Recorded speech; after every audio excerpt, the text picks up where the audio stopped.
One. The Makers International podcast is brought to you by Yorkshire Grit, the Woodturner's Abrasive Paste, Highland Boxes for all of your resin and hybrid pen blanks and knife scales, Mancrafting for amazing customizable powder-coated Yeti mugs, and by Harneo Media for their website development and hosting services. For more information, go to www.makersinternationalpodcast.com and click on sponsors. Good evening, everybody, or good morning or good afternoon, wherever it is you're listening from.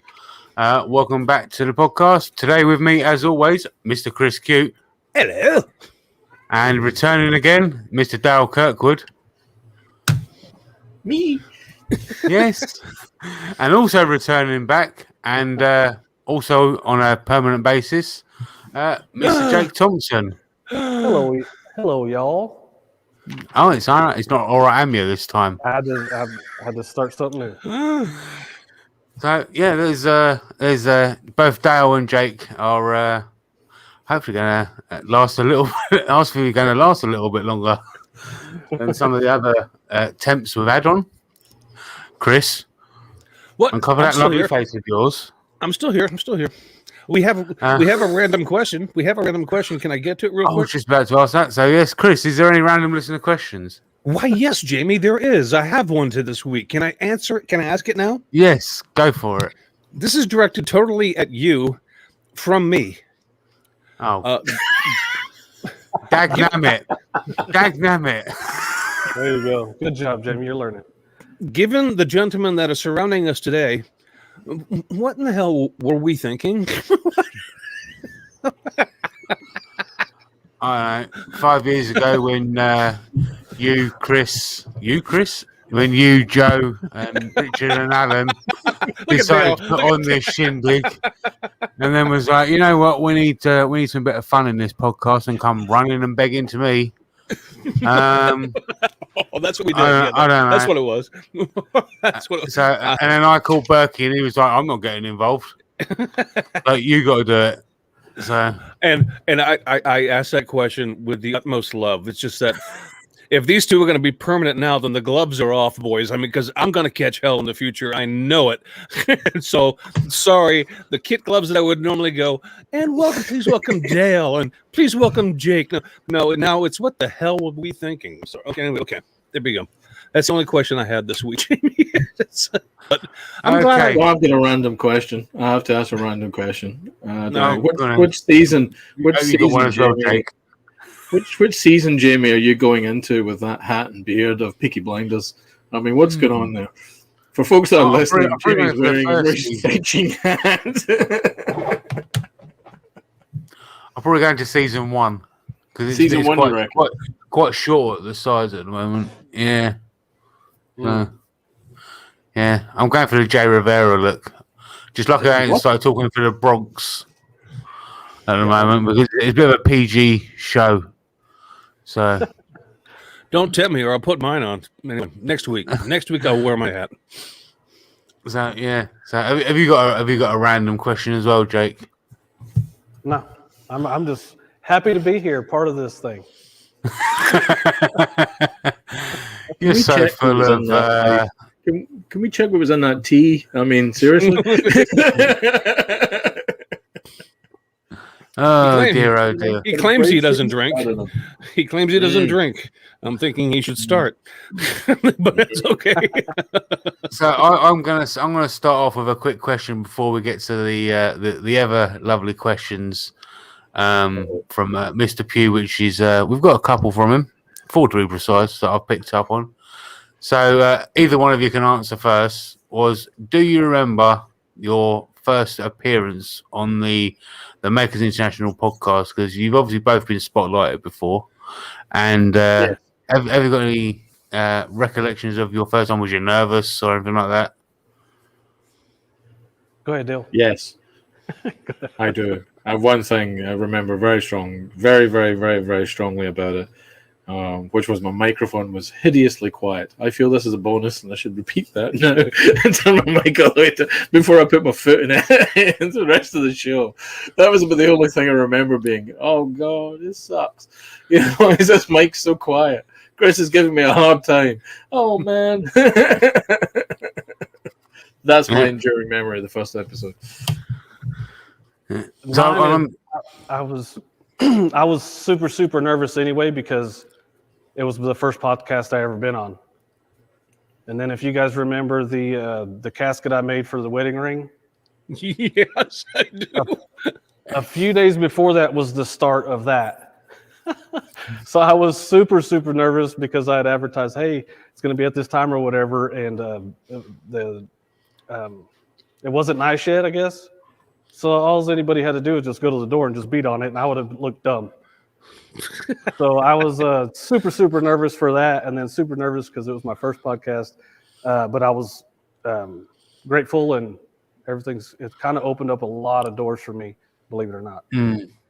Awesome. Yeah. That's cool. That's cool. Well, that's just a testament. We'll let anybody on. Yeah. You need to work on this phrase book sort of thing, because I mean, from my Scottish heritage, it's like I have had to work really hard to find replacements for most of my everyday words to make it podcast friendly. It's been really tough.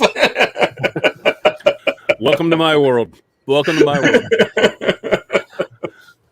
Gosh. Podcast and podcast accessories. Listeners from all over the dang place. I think I used to do this professionally for over 20 years.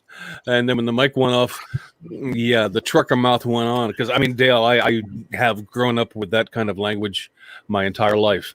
And trying to curtail it it constantly when you're behind one of these things called a microphone, broadcasting out to the general public with the FCC guidelines on top of you, knowing that if you slip, you're going to get fired. You kind of learn how to do it. But it's not easy. And I did, actually, I'll give you a quick story. I did screw up once live on air, and I dropped the F-bomb over the U.S. airwaves, and that is like an automatic termination offense.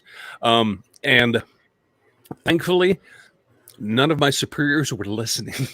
They never heard it. Because I came to work the next day fully expecting to go, Chris, can I see you in my office? And I'm like, oh, yeah. Let's have a chat. Totally by accident. And I retracted it. I forget how I did it, but I totally retracted and mentioned another word with the beginning F and just kind of played it off like I'd said that, and then went, oh my God, I hope I don't die. I hope I'm not gonna die here. Anyway. There you go. Wow. So I I wish feel you put something like that in place. Like no termination, but you're going to get fined heavily at next Maker meetup at the bar. Oh wait. Wait, because I'll volunteer to drop a few if you're going to help me at the bar. You must drink 6 Guinness in a row if you drop and we're buying if you do it. Okay, I'll be effing this and effing that left and right because I like my beer. Anyway, okay, I'm in trouble too. So let's get to the first question from the queue from Andy Pugh. Yo, Andy, what's up? So thank you once again for your questions, Andy. A little bit late this time. I was getting a bit worried. Thought I'd do a wellness check on you and give you a phone call, but turns out you were there all right. So anyway, first question from Andy to I'm presuming it's to Jake and Dale only, but I guess Chris, if you want to answer it, you can do if you like. Yeah. Says, how often do you find yourself having to reorder your workshop? Order or order? Order. Oh. Reorder. I guess that means move stuff around and every half year. I haven't stopped. So far. Every half year. I haven't stopped, and there's about to be a huge one here next month. Yeah. I'm going to ask a question of Andy there, and we want that one to come back in. So, Andy, what do you mean? Do you mean major reordering or minor reordering? Because if it was major, every half year. If it's minor, I think I did 4 today alone. He's going to do one during the podcast. Oh, there's an idea. Back a minute. Well, I'll answer it. I mean, every time I get a new tool, I have to reorder my shop. And after a recent tool that was given to me, I have yet to get out there and reorder it. So that monstrosity will fit. But I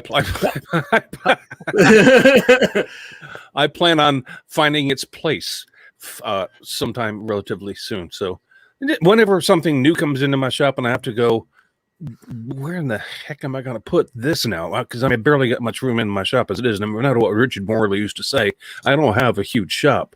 So when something, of certain size comes in, I need to kind of reorganize and go, all right, where am I going to fit this bad boy? Because right now it's in my way. So, yeah. Anyway, just put it next to the 16-wheeler. Yeah, right. Yeah. I mean, Jake doesn't have this problem, do you, man? I get a whole zip code for your workshop. I have problems too. They're just not the same exact problems. This whole camera setup is for live casting on this table. Well, it's normally where I resin cast. Well, Friday was a silicone casting, so I could move the camera stuff around or move the stations so I had to take everything off of here and put all the silicone stuff on here. And I know boohoo, but I had to reorganize stuff for that, just for the filming part of it. Mm-hmm.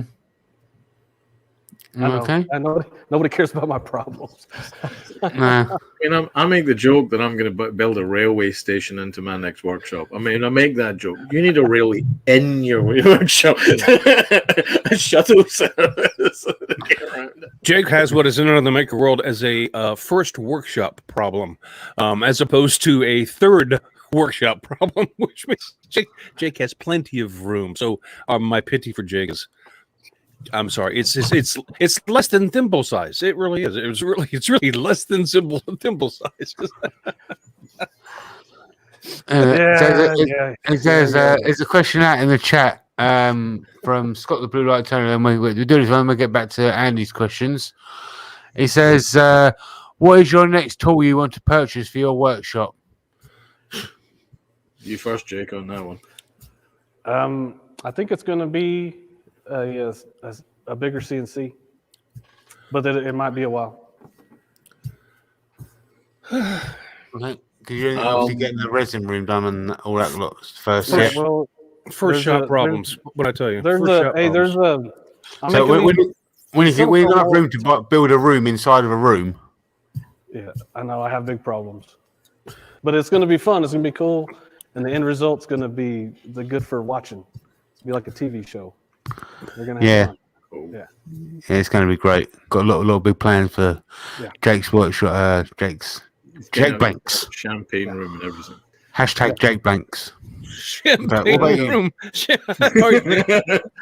Dale wins. Toilet. Isn't it? I mean, sorry, does it mean something else over there? Oh, man, no, we need the champagne room with the big martini glass and the girl inside. Yeah, martini, we're on the same page. We're on the same page. That's exactly where we're going. I bought my next tool tonight, just before the show came on. I've purchased a 3D ceramic printer and microwave kiln, which will be here later on this year. So, so there's two studios, because there's always the one you guys see me in. There's the one next door, so we're buying it. It makes ceramic 3D prints, like cups and chinaware and all that good stuff. Awesome. There we go. Jamie, what about you? Answer that question yourself, sir. My next tool, I don't know. I've been looking at the Proxxon long neck thing. I've got a feeling that Vicky's going to be getting it. She's not very good at keeping secrets. Put it that way. Yeah, one of them. Very nice. I've got a feeling Vicky's going to be getting it for my birthday. So apart from that, I don't really know. If I was to go out and buy anything right now, it would seem to be an impulse buy, and I don't really want to be doing that. No, you need to buy some resin, and you need some silicone to make molds with and stuff. Yes, I do. Yeah. I do. See, thinking ahead for you there, Bucky. I'm helping you out, bud.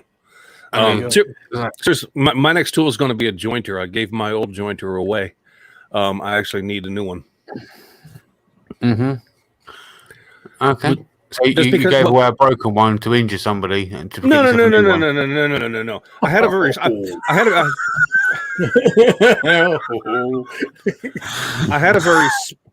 a very small jointer, and I knew I needed a larger one, and I knew that I had no use for that thing anymore, and so I gave it to somebody who needed it. So back off there, Mr. And so that person was happy. I was happy to have it in my shop, but now I have to go out and find the funds for a jointer. And yeah, my violin's playing bigger for you, Jake. Just do me a favor. Suck it up, big guy. Suck it up, big guy.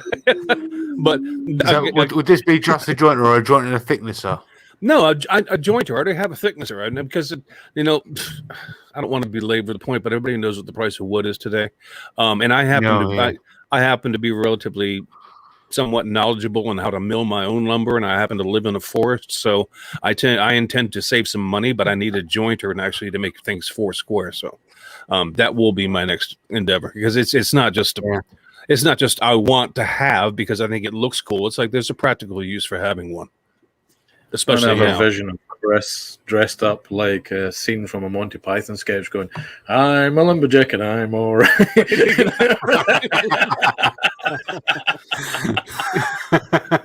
My scrawny little rear end out there trying to pretend to be lumberjack. That would be funny. Actually, I get the hat for that.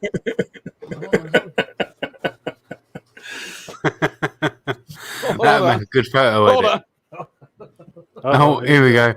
Here we go. Here we go. Chris is going to have a little sing-song. Hat change. Hat change. Hat change. Awesome. Oh, Look at that. There you go. Awesome. Love it. Just need the plaid shirt, And, What's the other film? What's the other film when he's in his white dressing gown? Out in the street. Oh, I have no idea. I can't think of it. It'll come to me. Well, that's like going into video stores and video rental stores, and you're behind the counter, and the customer goes, "Have you got that film with that guy in it? The one with that guy in it. What guy is that? The one where he does that thing with a gun." Yeah, we've got it. It's over here. Something to do with Christmas. I can't remember what it was. Anyway, I digress. Oh no, Christmas Vacation. That was the guy. Christmas Vacation. That was the guy out cleaning the septic tank out of his trailer into the street drain. Yeah, I remember that. Yeah, Smoke a cigar and drinking. Hey, how are you? Merry Christmas. So you'll be drinking and vaping. Right. So the next question from Andy is part of the fun of organising the workshop? No. Well, that's my answer. The answer for me is no, but I'll let these guys go. No, not really. I organize a workshop because I work during the week, as the saying goes. Sometimes I work really long hours. So giving a workshop I organize for me is really simple. It's just that I don't have to remember where everything is. I just need to remember where it's stored. So that's why I keep it organized. That's it. Nothing more clever than that. There may be a tiny bit of OCD, but it's mostly driven from the fact that I don't want to spend 20 minutes walking around the workshop going, where to put that tape measure? So you put 4 tape measures strategically organized positioned around the workshop. That's the exact reason. That's the exact reason I say it is part of woodworking, because I'll be in the middle of a project and just have to stop and put everything back up because I'm spending 20 minutes trying to find the next tool to get the job done. So I have to stop what I'm doing and then get it all back put up. I can help you there, Jake. What you need is a tiny workshop like mine. That's how that works. It don't matter. It does. Or an even smaller workshop like mine. There's a rule of thumb. There's a rule of thumb, and it works in many businesses. I actually learned this in the restaurant trade, but it works in a shop too. And the rule of thumb is clean as you go. As you go, when you know you're done with a tool, clean up, put it back. Start your neck, then start. Clean up, put it back. Clean up, put it back. Clean up, put it back. It makes things a lot easier. And well, except for you, Jay, because that's a lot of walking for you. I understand you've got acreage to cover in order to put the chisel back, and then you have to take the go-kart in back to your desk. But I mean, but for like me, the average Joe, I can turn around and put something away, clean up, and then finish. But I understand the struggle that you're having, Jay. Yeah. Trust me. It saves Nobody on gym feels sorry. It saves on gym membersps, walking around and putting stuff up. I don't have to. That's good for the cardio. Just think of it as cardio. Yeah, there you go. I mean, I've got a picture of Chris as a lumberjack. I've now got a picture of you from the movie Caddyshack. That's it. There's a little golf cart going, hi! I thought you meant the gopher. That'd be you, Jamie. You'd be the guy out there, the gardener out there hunting the gopher. That would be you. I'd live with that. I could live with that. This movie. So let's go on to the next one. So the next question is: do you think there are more non-workshop project videos on YouTube or workshop projects? Well, it depends. I mean, there are projects you do for your workshop, but they are like, and I'm thinking like jigs. There's projects on how to make jigs that actually are for your workshop because you're making your own tools, but there's a use for them as opposed to like constructing cabinets to keep your tools in. And there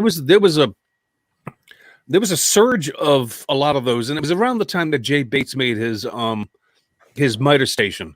There was a lot of people that were following suit, making either miter stations or some other kind of station in their shops, and that seems to have died off a little bit. And people are back to making more projects as opposed to building out their shops. Maybe everybody's just done building out their shop now. I don't know, but so that's my answer. But I mean, you guys, if you have a different take, give it to us. I like them because I did do the miter saw station. Because I was a brand new woodworker and he had plans and it allowed me to make something like that with no experience. So it was cool. So, and every time I go to do something or say, how am I going to say, like, I want to make a little cabinet to keep these in with plexiglass in front, and you just pull them out, for a glove dispenser or whatever. Then I just go on and I look at 3 or 4 of them and I get the best ideas and then come up with something with a mix of what I liked, and so I look at them a lot. Mm-hmm. So I mean, I don't know about the videos. I mean, I don't know about the videos. There's more now there was then, and people doing stuff. And I mean, I think there's been a definite drop off of. It might just be my feed, but there's definite drop off on people doing stuff to their workshops. I mean, certainly in the last year, there's been a definite drop off. But kind of flip side from that, whenever I post pictures of a build on Instagram, I get some of my highest performing posts. I mean, so like when we did the one at Christmas, when I posted the ones at Christmas, I mean, they were hugely successful posts on Instagram. Certainly for matching, certainly for me on that. So folks are keen. Folk love to see the kind of. I mean, you're up to your eyeballs in mess, and then they'll have to see the finished article. I think Make It Soph did one recently. She got like 600 odd likes or something like that, the final article. So folk love to see it, but I always get the impression it's a bit like This Old House. They like to kind of see you kind of doing it. They're not necessarily chasing ideas. I mean, that's just a view kind of thing. But I mean, we all watched This Old House because we want to see how they're going to take that wall down, and they're going to do this, and they're going to do that. But you're not really interested in the detail. You're kind of want to get to the end. At least that's my view. So it was exactly the same for me with Instagram. I started posting pictures of the workshop when it was all being done up and all that kind of stuff, and it started taking off a little bit. But once I put a picture of the wonky conduit up, it just exploded and people were laughing. Can't see it from my house. I can't see it from my house. I just said that because I saw Scott in the chat.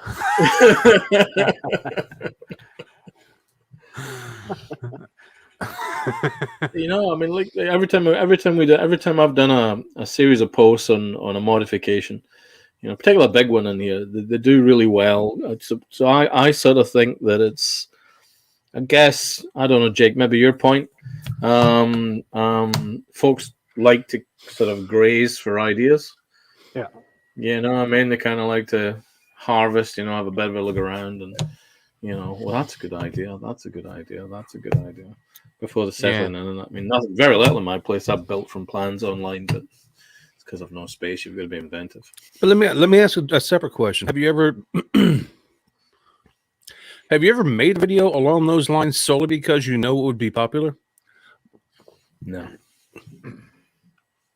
The Miter Cell station was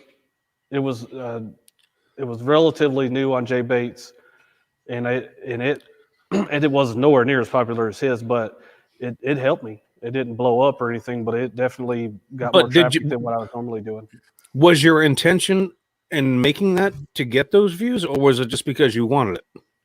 I wanted it because it was. I mean, that thing has helped me. I'm still a mess, but that thing has helped me be more organized. When I first moved into this shop, that was the first thing I did, and everything fit in there, and I had like 10 extra drawers. Okay, I'm beating around the bush here. I'm trying to be polite, but I'm not going to be polite anymore. Have you ever done anything for the clickbait value? Yep. No. No. Neither have I. Just once. I did a CNC video and said how to make money with your CNC. And basically it was just how to change this size to this size quickly with a quick click of a button, or how to like change text real quick for a personal thing. And I just did it, and I said how to make money. And basically it was like, look, you already have this design made. You can change it really quickly and make it personalized for somebody, charge them a little extra. And I got beat up in the comments. Oh, did you? Clickbait and all that kind of stuff. And then I learned if it's good, it's good. If it's bad, it's bad. Just let it be what it's going to be, and don't try to do something that you're not. Yeah, I mean, I'm not the average YouTuber. I mean, let's be honest, I'm not, because I don't strive to any great heights. I just, when I do something, I do it because I want to do it, or it's because I need it. Most of the things that I did prior to ever being on YouTube, the only time I did something on my workshop was because we needed it. Very rarely did I do a project for the fun of it, unless I was making toys for kids. I did the toys for kids because it was fun and because there was a reason for it. I mean, I didn't need to do those projects, before I got onto YouTube, but I did it for a reason, and they were fun to do. It was just me kicking around in my shop making stupid cars, lousy helicopter, but given to the right kid at the right time of year, it's gold. So I mean, that's kind of the only. But outside of that, whatever I do on YouTube, and trust me, folks, I'm hoping to get back out there real soon. I do because I want to do it, and if it happens to generate views, far out. If it doesn't, frankly, Scarlett, I really don't care. Yeah. I really, really don't care. It's just, this is just me throwing it out there, hoping that somebody gets an inspiration to do something, and whether it's what I'm doing or something totally completely different, then fine. As long as I can help inspire people to get out in their workshops, that's all I really care about. I mean, Your Toys for Kids was a great series. I mean, that's good. That's an evergreen, fantastic opportunity. It's a lot of fun. It's fun. Yeah. Definitely. Get to be a kid again. Yeah. As always. No, never done a video just for the sake of clickbait. No, can't say that. Usually because I want to make this thing. Just one. Yeah. One time's all it took. But Dale, you make a lot of things that are, because I've seen some of the portraits and the cartoons and the things you do, and you do extremely well at that, my man. And I'm not afraid to say that. And take it today, because tomorrow I'm not giving it to you. But on your first day here, I'm going to pay you that compliment. First day in a job, give me a compliment, then you can. Yeah, I'm going to sit on it. The reason why you have today, the job you have today, is because what you make is awesome. I've seen your work, and it's fantastic. And I now have that. Because I want to make it. I'm really picky. Well, I now have that scroll thing out in my shop, and I appreciate even more the skill that goes into that. Join us onto the dark side. We have cake.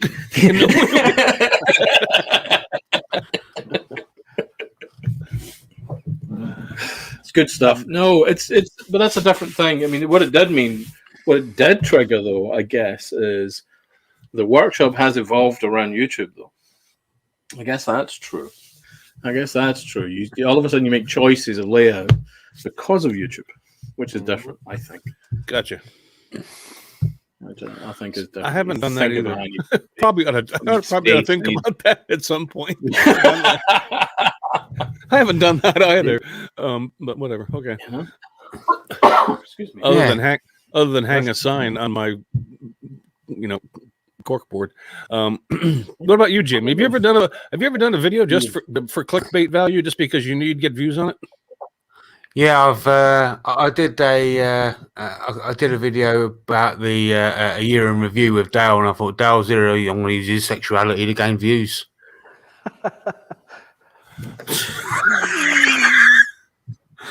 Put him in a thumbnail.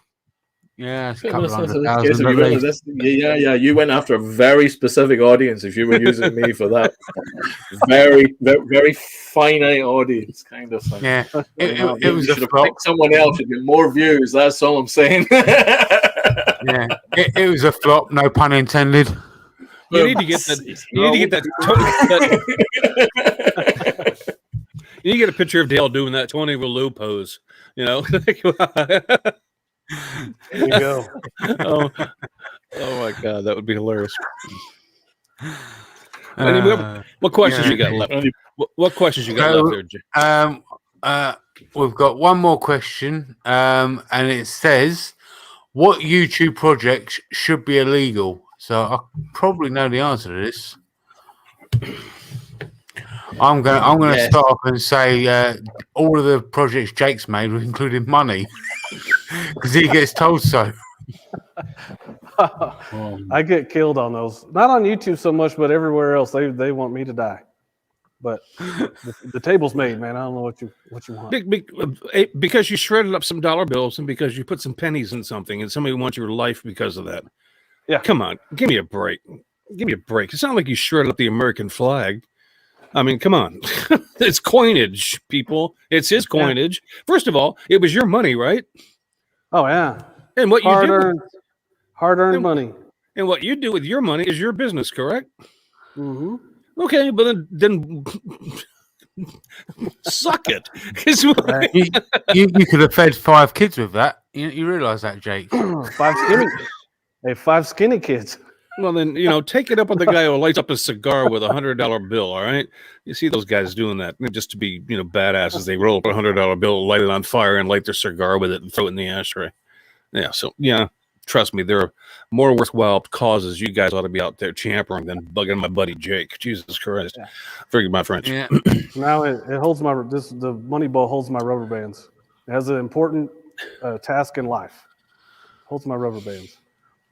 There you go. Hold your rubbers. I don't think I'll be able to do anything like that with UK money. One, because it'll end up being really expensive, and 2, because our money's plastic now. That'll be all right. Epoxy, Jamie. Epoxy and plastic go really well together. Ooh, yay. I think there's 2 answers to that question, though. I think there's things that should be illegal because they're genuinely bloody dangerous.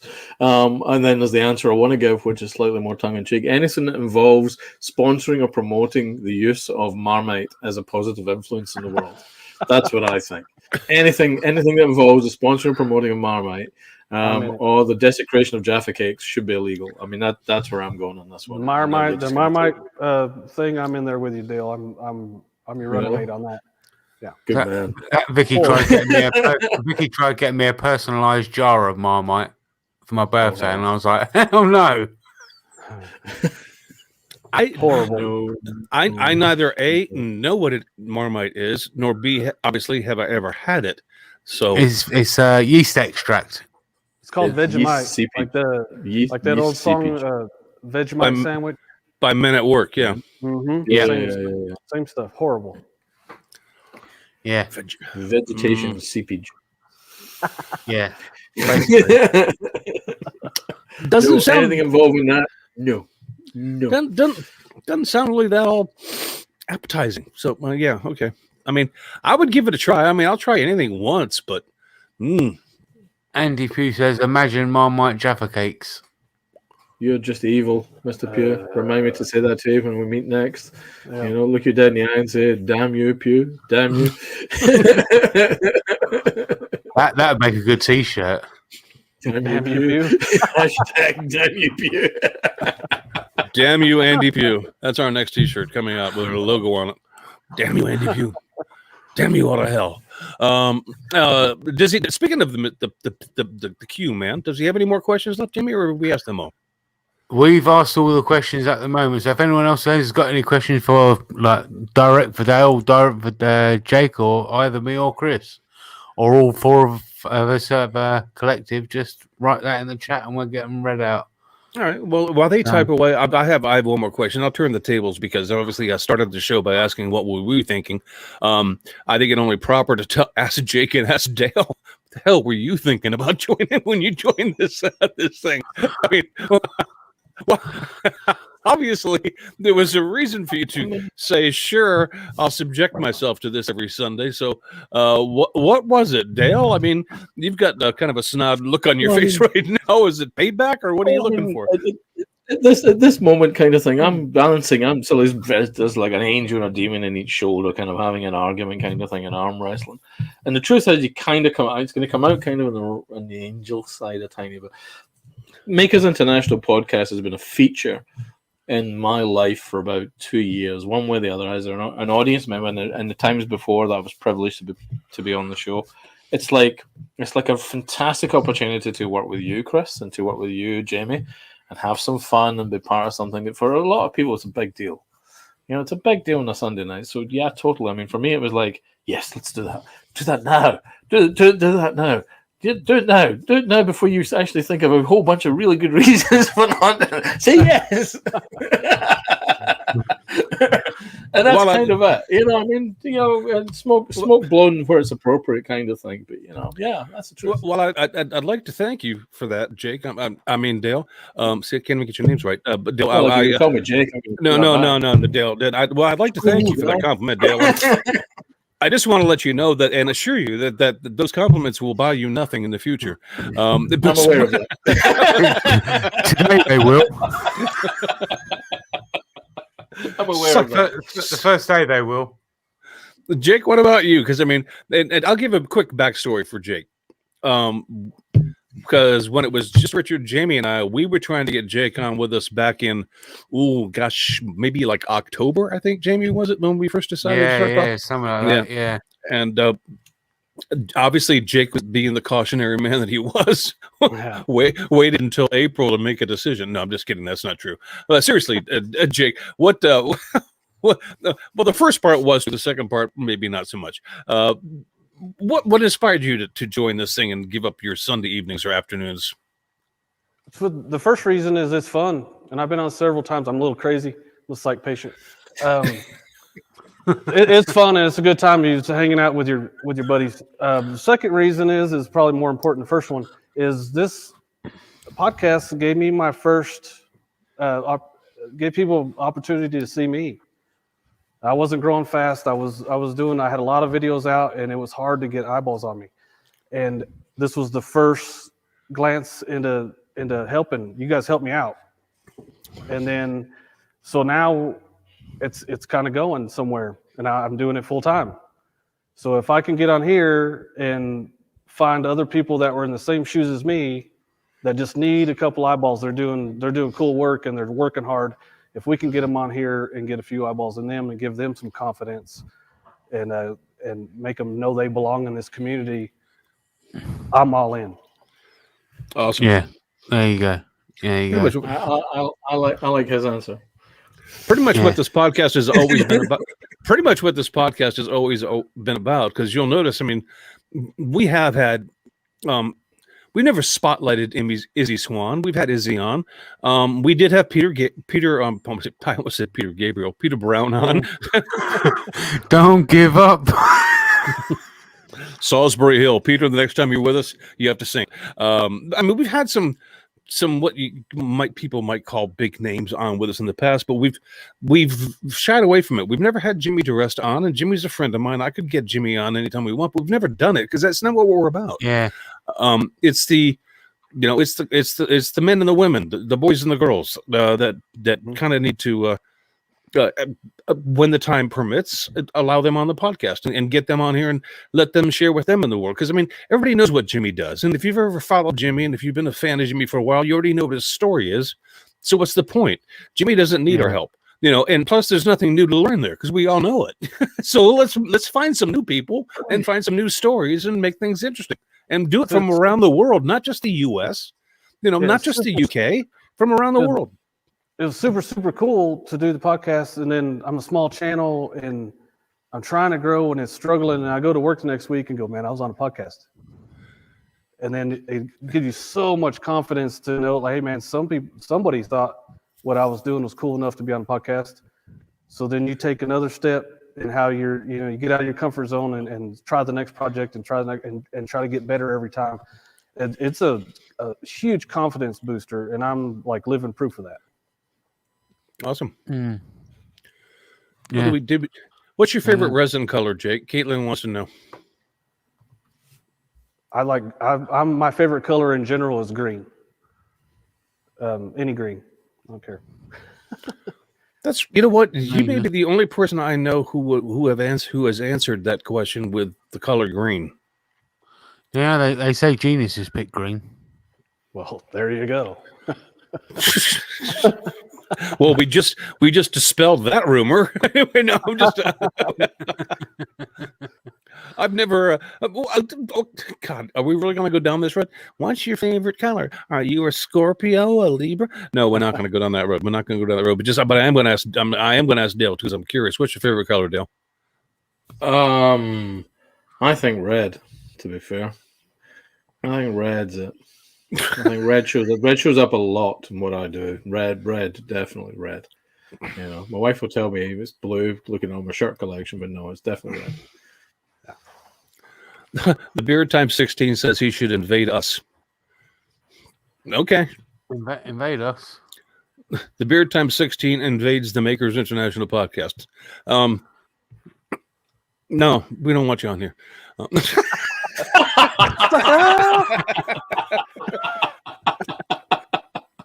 I'm kidding. How about no?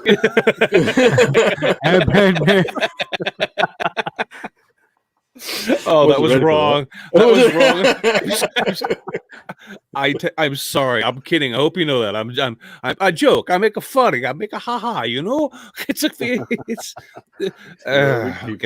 Wayne Big Feeties has made a good comment. He says, "Green is the best color on earth. It's good enough for Mother Nature. It's good enough for us." Good enough. Matt from Wacky Works says, "Red, brown. What's the difference?" He's colorblind. Wayne, well, you have a workshop. You do turning, right? Okay, I understand you might not mind turning green wood. I do flat work. I don't want to see green wood. None of the wood I work with is green. It's brown. And brown isn't my favorite color either, but whatever. Are there any more questions? Not as far as I can see. Not as far as I can see. So we can go into the part where I sing, unless Jake and Dale have got any questions.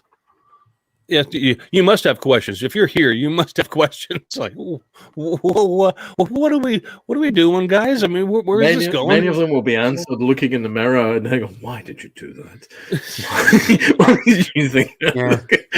Where were you? Where was your head, son, when you were doing Mirror on the podcast wall." We'll slowly dive into. Why are you acting such a fool? What were you saying, Jake? So we'll just slowly dive into that a little bit at a time. All right. Well, we have I think, and I could be wrong, but I think we have next week's episode already lined up, and we have a guest, but I'm not going to announce it now. That's Jamie's purview if he wishes to share. If he does not, then we won't. Because this is Jamie's podcast. This is not my. This is Jamie's. It's all of our podcasts. No, we just tag along. This is Jamie's podcast. We just tag along for the ride. And I only say that because I know that really pisses Jamie off when I say it. So that's why I'm saying it. It's because Jamie hates it when I say that. So what the heck? Brickhouse Craftworks has a question. When did making become more than just a hobby for you all? So I can quickly go for this one. And I can probably almost pinpoint an exact date. And that'd be when my workshop was properly completed to what it is now. Because to what it is now, I basically spend 99% of my time out of it. When I'm not usually out here, I'm usually on the computer, sitting to friends in the community indoors. And when I'm not in there, I'm in bed asleep, and that's as rare as rocking horse excrement. So, yeah. Rocking horse excrement? Okay, I don't follow that, but that's Jamie, and so I'm not sure I should. Jake, question again, when did making become more than just a hobby for you? I'm not sure the exact when, but as soon as it became more enjoyable, then my work is work, and I enjoyed it, and it gave me the opportunity to do making on the side. But as soon as I had that mindset flip to go, I want to do that full time. It's not just YouTube. It's like there's some point in time I was like, I'm going to do this. And it might have been Maker Central a couple years ago. I talked to several people, and there was something that flipped in my brain that said, man, I can do this, and I belong here. And I think it's a broader term than just making, but in my particular instance, as soon as I knew I belonged here and I could actually influence and succeed, inspire people, and do it and be successful at it, then that's when I decided I'm all in. Yeah.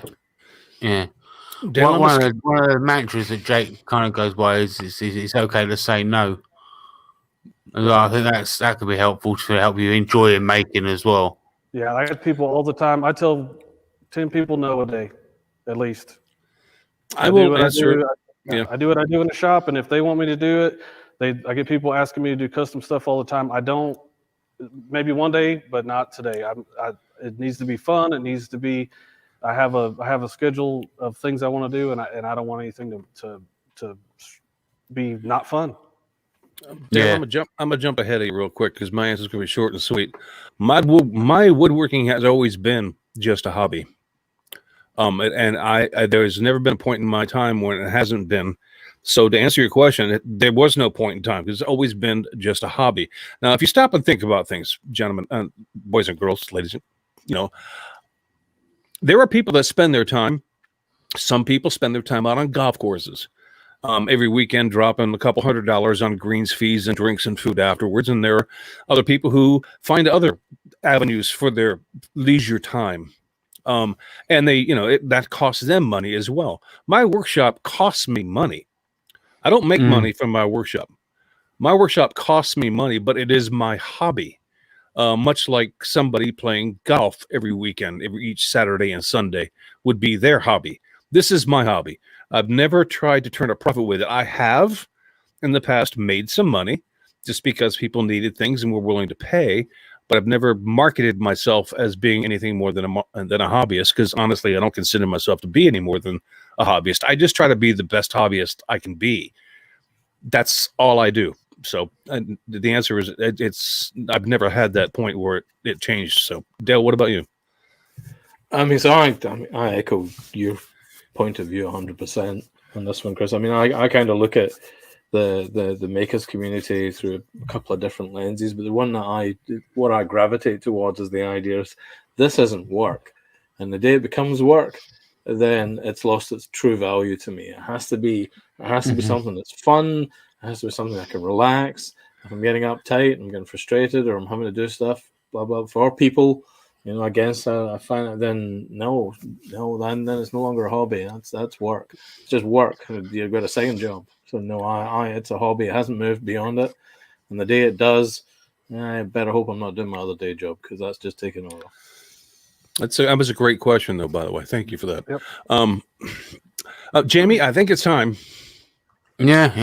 I knew you wanted it. You call for it. You call for it every week, and you have done for years. Well, I have I knew you liked it. I'm the timekeeper. I'm the timekeeper here, and I know how long this takes. And so, yes, it is. It has come to that time where the headphones must be removed. Good call, Dale. Good call. See, he's learning. First day on the job. First day on the job.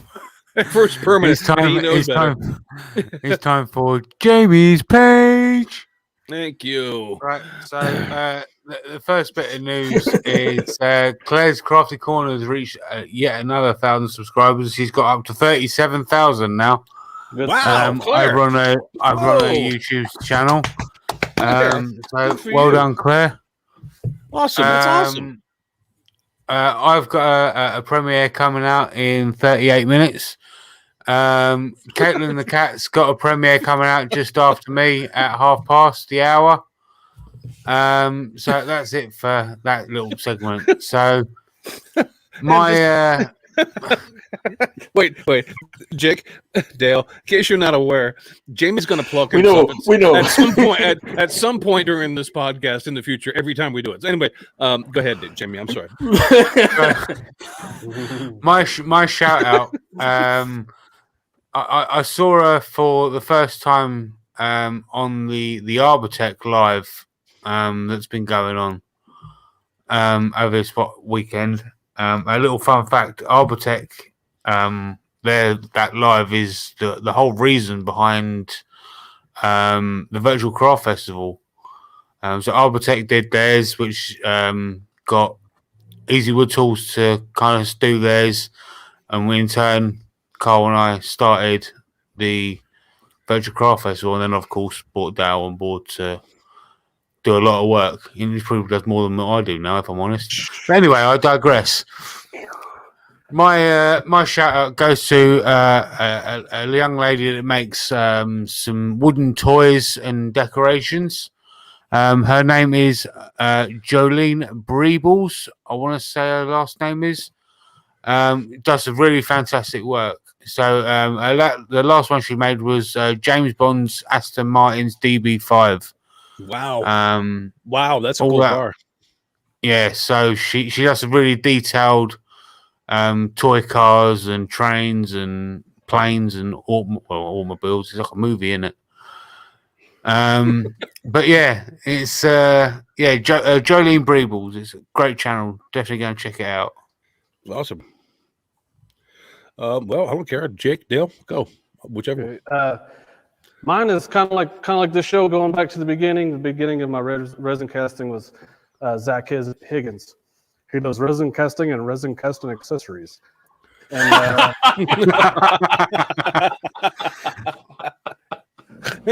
so he's always helped me. Like I go back, you can go back and look at his videos. They're pretty informative. And if you have a question, he's pretty accessible. I just talked to him the other day, and he's super helpful. And that's a cool guy to go watch what he does. He does cool Zach stuff. Higgins, the man is a wealth of information, according to Jake. Yep. And I agree with you. I'm not disagreeing with you, but just giving credit where credit's due. All right, Dale, what about you, buddy? So this week's shout out goes to a guy who's a wood turner, and he's probably the first wood turner I ever saw. And back in the day when they did broadcast TV on cable, a guy called Tim Yoder. And if you don't know who Tim Yoder is and you're a wood turner, you're mad. Tim did a video this week on an original RCA microphone. He makes turns an original RCA microphone project. It's pretty cool. The RCA microphone being, the in many respects the logo of the podcast. It seemed appropriate. It's really good. Tim's a lot of fun. Go and check him out. Mm-hmm. Yeah, without doubt. Awesome. All right. Well, I had a hard time settling on any, so I'm just going to name them all this week. All right. Like Jamie, I watched a lot of Arbitech's series that they had on Saturday, and there was a ton of premieres that I watched. A lot of the creators that were doing the Arbitech Maker Fest with them. They all had premieres happening yesterday, and then followed that, many of them with a Q&A, and I watched a couple of the Q&As. It's got Carl, obviously Carl Jacobson. I was in the chat berating him as well as Jamie was as well.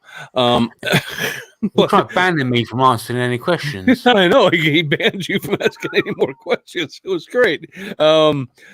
Seriously, on Saturday, Arbortech had a whole kind of a maker festival happening, and throughout the day there was a ton of stuff. And so I don't want to single anyone out on that festival because I thought they were all cool. I also watched. And this is the nerd in me coming out again, and my buddy Dale can relate to this. I watched NASA and SpaceX launch the second commercial crewed vehicle and docked it with the ISS, the International Space Station. That was cool. Sorry, it is. And I also watched Jake's live stream on Saturday as well. Even though I didn't comment or say anything because I was trying to be a good boy that day. We knew you were there. But the so take your pick. I mean, 2 out of 3 of those are pretty good. You know, the third one, I don't know. That's up to you. Well, Jake, I didn't say you were the third. What do you got, a guilty conscience or something? I'm just talking about that's pretty cool, man. That's pretty cool, man. I don't know. Anyway, it's hard to pick. So if you could just check out Arbortech's channel. Arbortech has all the videos and the stuff that they did on Saturday on their channel. Check out NASA and obviously check out our buddy Jake here. And Jake, once again, welcome to the podcast. That's the last time that's going to freaking happen. Okay. I'm soaking it in. Here we go. Yeah. Well, enjoy it while you can because it's not happening again anytime soon.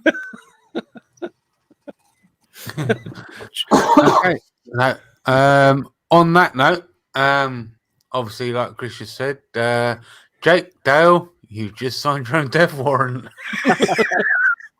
Welcome to the podcast. Happy to be here. Yeah.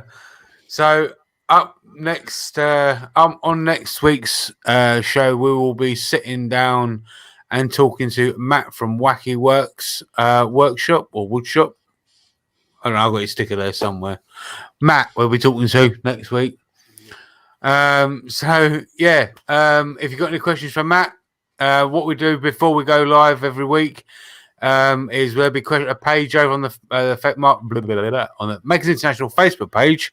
That's right. Well, if you've got any questions, you put all your questions over there, and that's where we get all of Andy's questions from. So, yeah, if you've got any questions for Matt or any other guests that come up or topics that we talk about, that's where we have all our questions. Okay. So, yeah, until next week, like I said, when we're sitting down talking with Matt, I'll see you later. Have a great week, everybody. Y'all be good. Bye.